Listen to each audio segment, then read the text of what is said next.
Hi, everybody. Welcome to English Digest. I'm Tom. Hi, I'm Stephanie. Today we're going to talk about food. Yay! Yes, food. But unfortunately, we're going to be talking about a kind of food that probably isn't really good for you. No. Especially if you eat it in large quantities.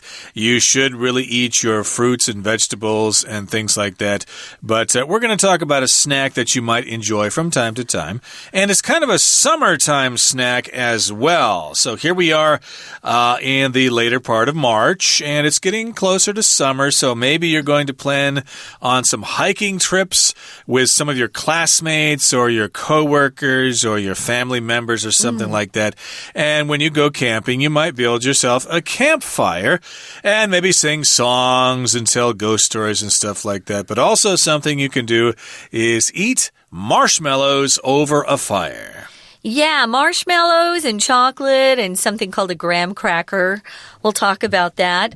My favorite thing to do with marshmallows is to put a bag of them on the stove with butter and a cereal, a breakfast cereal called Rice Krispies, which are puffed rice, and put it all together and then lay it out in a flat pan, and then cut it into squares. Those are called Rice Krispie treats.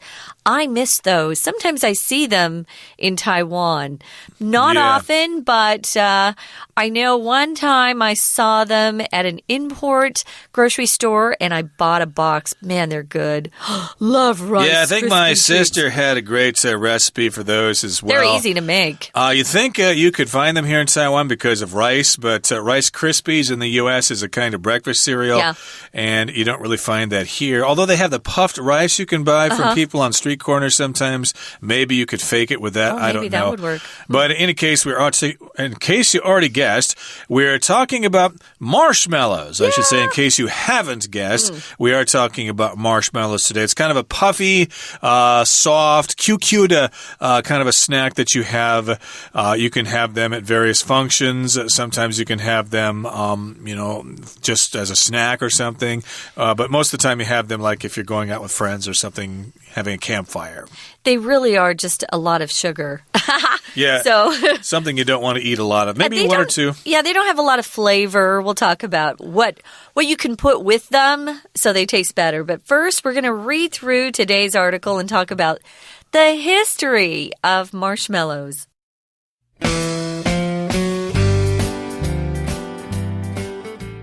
Around a campfire, no snack can satisfy our taste buds like a roasted marshmallow. Its slightly burned outer portion is a perfect complement to the marshmallow's sweet and gooey interior. Yet, have you ever wondered about the history of this unusual puffy treat? The word marshmallow is actually a combination of two words. Mallow refers to the mallow plant from which the marshmallow comes. The term marsh was added in front because the plant grows in marshes.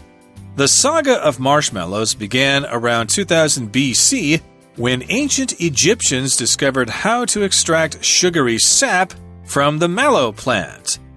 They then mixed it with nuts and honey to create a heavenly dessert that was reserved for royalty. The Greeks and Romans would also consume marshmallow sap, albeit for a different reason. They used it to treat sore throats and various aches and pains. People continued to use marshmallow sap primarily for medicinal purposes until the 1800s, when French candy makers rediscovered its sweet potential. They found a way to whip marshmallow sap into a fluffy state. Although people loved its spongy taste, the production process was time-consuming. So a new method of creating marshmallow molds was developed. In addition, gelatin was substituted for mallow root. This enabled candy makers to create the firm, round marshmallows that we are familiar with today. In the early 20th century, marshmallows arrived in the U.S., and people found new ways to enjoy them. The 1927 Girl Scout Handbook contained the first recipe for s'mores. This snack combines roasted marshmallows with graham crackers and melted chocolate. To this day, marshmallows continue to be enjoyed as a special treat. You can find them in all shapes, colors, sizes, and flavors. No matter which type of marshmallows you choose, they are bound to be fluffy, sweet, and delicious.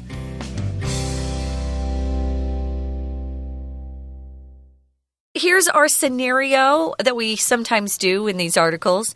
So picture in your mind, you're sitting around a campfire. So you're camping, maybe you went up to the mountains, or you're in a nice prairie field. You've got a fire and you're all sitting around it. No snack can satisfy your taste buds like a roasted marshmallow.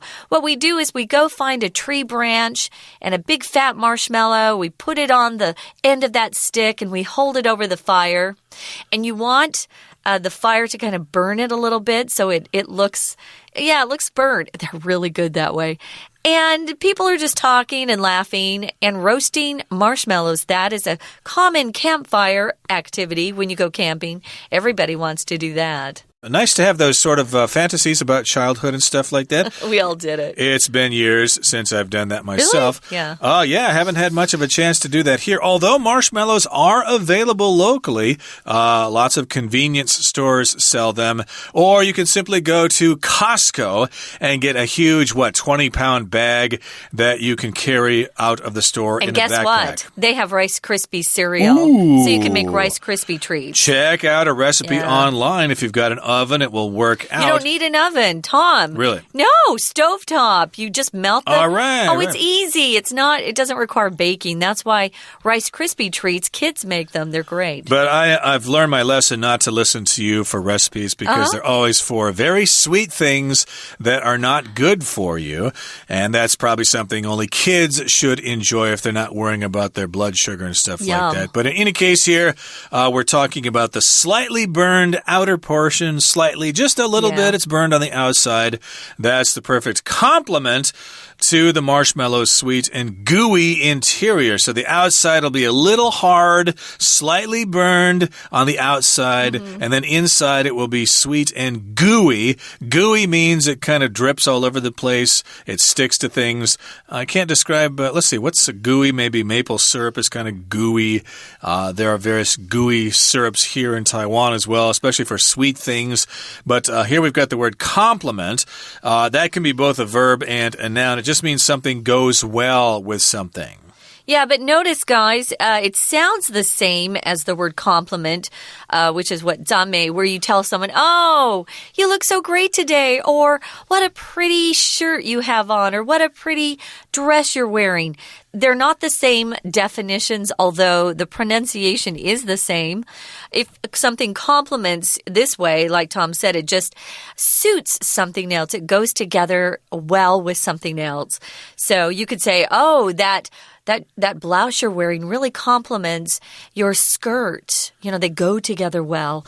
But again, it's the same pronunciation as, oh, I like your haircut. That's a compliment too. With an I in the middle. Right. Compliment here with an E, which again is a noun, but it can also be a verb to go together with something in this particular case. So it's the perfect complement, or you can say the outer portion complements the sweet and gooey interior. The interior here, of course, is the inside. Yet, still, have you ever wondered about the history of this unusual puffy treat? Most of you probably said, no, we don't care. Why do we have to talk about this? But we are going to talk about it today because it is oh so fascinating. I myself am wondering about this myself. So here we go. The word marshmallow is actually a combination of two words. Okay, so let's talk about how this word came about. It's two words put together. Mallow refers to the mallow plant, which I did not know existed. I've never heard of it before today. Do a Google search for that. You'll probably see pictures of that, the mallow plant. That's from which the marshmallow comes. Okay, so that's where it originally came. I don't think they use those plants for them nowadays, but that's where they started, the marshmallow plant. So mallow plant. And the term marsh was added in front because the plant grows in marshes. Now, a marsh is kind of like a swamp, okay? It's an area that's got lots of water there and lots of times lots of plants growing in that water. water, and you might see turtles there or frogs and stuff like that. I think of a marsh as being very similar to a swamp. Yeah, me too. I would say they're pretty much interchangeable words. So the saga of marshmallows began around 2000 BC. A long time ago. Saga here just means the long story. Usually a saga involves a lot of different incidents. So you could say, oh, did you hear so-and-so's engaged? You should hear the saga of their romance or the saga of their relationship. Probably had a lot of twists and turns. So the saga of marshmallows began quite a long time ago when ancient Egyptians discovered how to extract or take something out of something else, sugary sap from the mallow plant.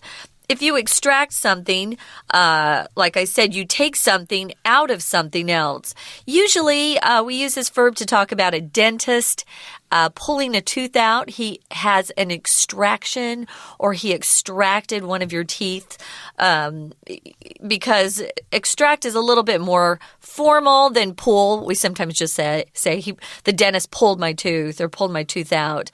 But you can also take some parts or some ingredients out of something and leave some ingredients remaining. And that's what we're talking about here. So they extracted this sugary sap. Sap is just a very sweet liquid that's kind of thick. We get sap from trees to make maple syrup that we put on pancakes. They extracted this sap from the mallow plant that I had never heard of before today. They then mixed it with nuts and honey. Ooh, yum. To create a heavenly dessert that was reserved for royalty. Long ago, before sugar was common for all of us in our everyday lives, only the very, very wealthy, usually royalty, only the royalty or people with a lot of money could get their hands on sugar. So sugar was kind of a treat. Heavenly dessert just means it's almost like you're in heaven. It's so good. So this was reserved or kept only for royalty, people who were kings, queens, lords, duchess, dukes, things like that. Lots of the treats we enjoy today started out as being treats for royalty, like ice cream and things like that, yeah. Cake or whatever. Any kind of sugar or sweet, yeah. But then the rest of us managed to get it eventually in history. I wonder what sort of treats the rich are enjoying now that we'll enjoy maybe in 100 years. Kind of fun to imagine. But in any case, that brings us to the midway point in today's lesson. Let's take a break now and listen to our Chinese teacher. Hello everyone, my name is Tina. 我们今天要看的呢是棉花糖的历史，而在第一段前面两句呢都提到棉花糖的这种好吃的感觉。在第一个空格呢，其实跟前面的文句并没有相关，但是同学要记住的是，有时候在第一段的最后一句，它就是用来导引第二段所要陈述的内容。而今天的第一个空格就是要考考同学有没有这样子的篇章结构的概念。在第二段提到的呢，就是 marshmallow 棉花糖的历史，所以在第一个空格我们要选择 sentence C。C 选项里面提到 Yet, have you ever wondered about the history of this unusual puffy treat? 你有没有曾经想过呢，关于这种非常特别蓬松美食的历史呢？所以第一题我们正确答案就选 C， 它呢是用来导引第二段所要陈述的棉花糖的历史。We're going to take a quick break. Stay tuned. We'll be right back.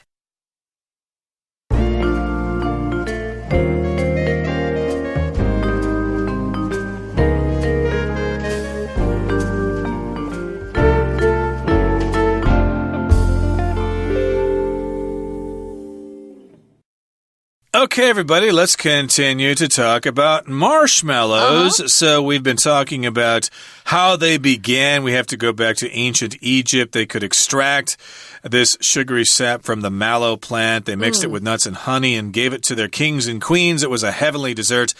And here to continue, the Greeks and Romans would also consume marshmallow sap, albeit for a different reason. So here, albeit here just means but for a different reason, basically. They would also consume this sap. The Greeks and the Romans liked it, but they didn't do it for the same reason as the Egyptians did. The Greeks and Romans, they had to be different. They used it for medicinal purposes. They used it to treat sore throats. Ugh, sore throat. Hey, where's some of that mallow plant sap? I need it for my sore throat. So they used it to treat sore throats. And they also used it to treat various aches and pains. Maybe you had some muscle spasms or something, or sore legs from doing too many squats or something like that, or various pains. Maybe it's, caused you some pain to go out and hunt rabbits or something like that. So they used this, what is it now? The mallow plant sap to cure those illnesses. Yeah, in case you were going hunting for rabbits. Okay, so in the next paragraph, we've got people continued to use marshmallow sap primarily for medicinal purposes until the 1800s. You know, they used to use Coke for medicinal purposes. It wasn't, it wasn't drunk because it was, a pop or a good-tasting liquid. No, it was for health purposes. Primarily just means, for the most part, mainly. I work primarily on the east side of Taipei City. So back then, they actually didn't think of it as a treat or a dessert. It was used primarily for medicinal purposes. Medicinal is just an adjective of the word medicine. So I wondered if it tastes very good, if they're using it as a medicine. This was until the 1800s. That's when those smart French who gave us some of our best candy, our best sweets, French candy makers rediscovered its sweet potential. If you have potential, you have the ability or the likelihood of developing into something good in the future.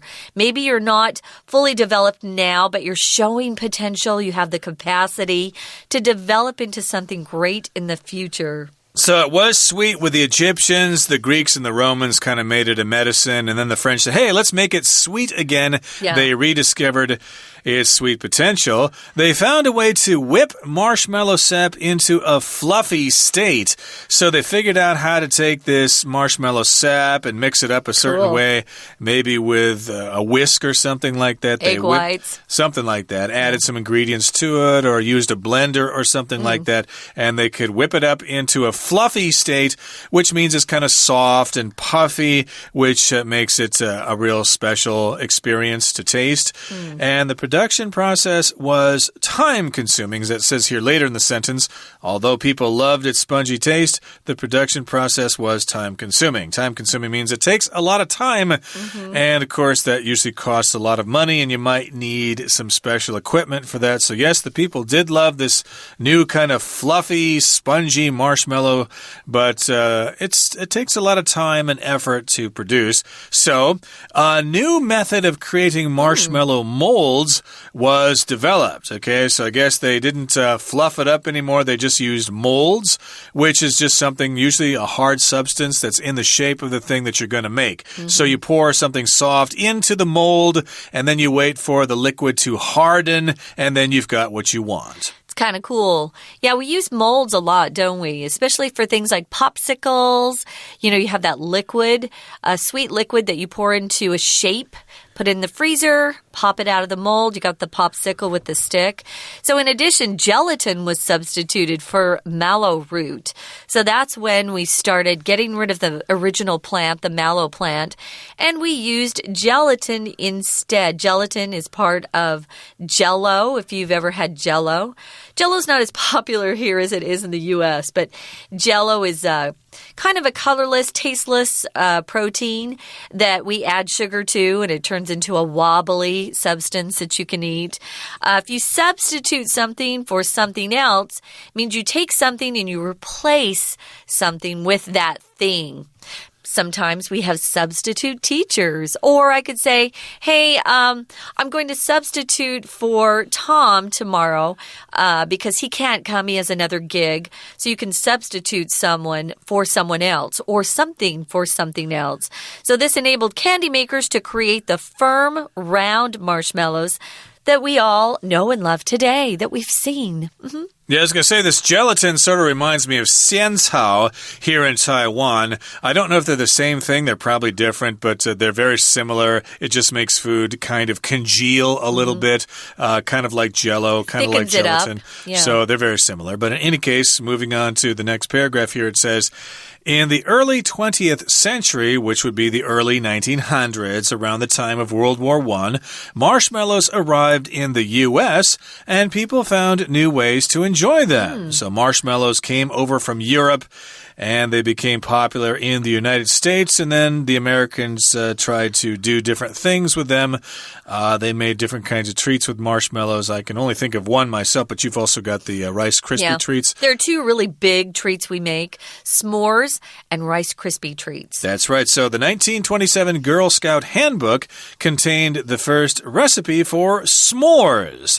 Yes, I remember having them when I was a kid. Actually, I wasn't very impressed with it. Just graham crackers and chocolate and marshmallows. Good. Some people like them. For me, it was like really nothing all that special. You know, I'd rather have the chocolate by itself. Oh, really? No. Yeah. But in any case, graham crackers, gee, how can we describe that? That's one of the ingredients, as it says here in the next sentence.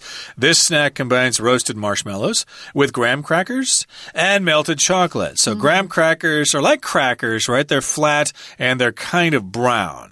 Yeah, but graham crackers, they have sugar on top of them and usually some cinnamon as well. They're really tasty and kids love them. And moms kind of think they're more healthy than a plain cookie like a chocolate chip cookie would be. I don't know about that. But yeah, it's really good if you can roast the marshmallow. If you just melt the marshmallow with the chocolate and the graham cracker, it's not quite as good. Tastes better if you're camping. And Girl Scouts would camp a lot. This title, s'mores, comes from I want some more.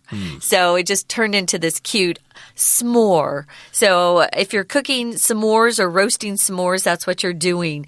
You're taking those 2 graham crackers and kind of making a sandwich. So graham cracker top, bottom, and then chocolate and marshmallow in the middle, and it's pretty delicious. To this day, marshmallows continue to be enjoyed as a special treat. You can find them in all shapes, colors, sizes, and flavors. That's true. No matter what or which type of marshmallows you choose, they are bound to be fluffy, sweet, and delicious. I think that describes them perfectly. I've only known about the white ones, but I have seen them here in Taiwan sold as pink or blue or white. Especially during Easter time. They've got a lot of different colored marshmallows. So check it out, everybody. Make sure you bring a bag of marshmallows on your next hiking trip. Okay, that brings us to the end of our explanation for today. Here comes our Chinese teacher. 在第二段的倒数第二个句子提到 The Greeks and Romans would also consume marshmallow sap, albeit for a different reason. 提到呢，希腊人跟罗马人也会食用这种药熟葵的汁液，不过是为了一个不同的理由，可不是把它当作甜点哦。延续这样子的文意，第二题我们可以选择 F 选项。Sentence F 里面提到 They used it to treat sore throats and various aches and pains. 对了，他们指的就是 The Greeks and Romans， 这些希腊跟罗马人呢，会用这样子的东西来治疗呢喉咙疼痛跟各种不同的病痛。搭配文意，第二题的标准答案就选择 F 选项。接着来看到第三题空格前面的句子提到 Although people loved its spongy taste, the production process was time-consuming. 虽然大家都很喜欢这种有像海绵一样的口感，但事实上它的制作过程是非常的 time-consuming， 很耗时。那么搭配这样子的文意，第三题可以选择 D 选项。既然很耗时，所以该怎么办呢？ So, a new method of creating marshmallow molds was developed. 所以就是有一种新的来制作棉花糖模型的方法出现了。所以根据文意，第三题的标准答案就选择 D 选项。接着第4段的开头，我们先来看到后面的句子提到 The 1927 Girl Scout Handbook contained the first recipe for s'mores。这里提到的是西元1927年的女童军手册就收录了这样子的第一道食谱，大家特别注意一下1927年也就是在20世纪初，所以搭配这样子的文艺脉络。第4题我们可以选择 A 选项。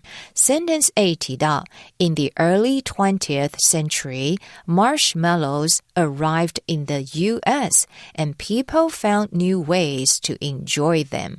提到呢，这个时候呢，这个棉花糖就到达了美国，然后人们发现了新的方法来享用它，就来搭配后面的女童军手册收录了这样子的食谱。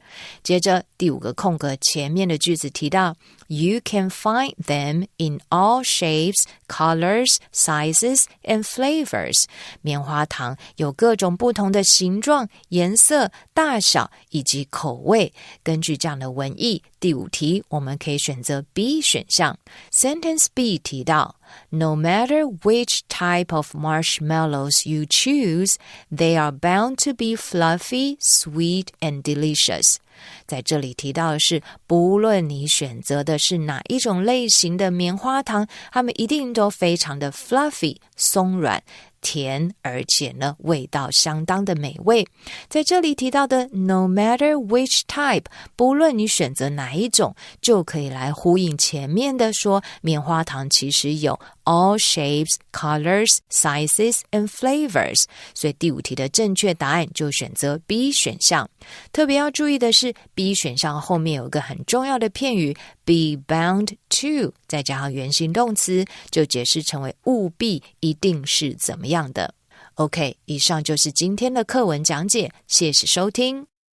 That's all for today, everybody. Thank you so much for joining us. And please, we beg you, join us again next time for another edition of our program. We'll have lots of interesting things to talk about then. From all of us here at English Digest, I'm Tom. I'm Stephanie. Goodbye. Bye.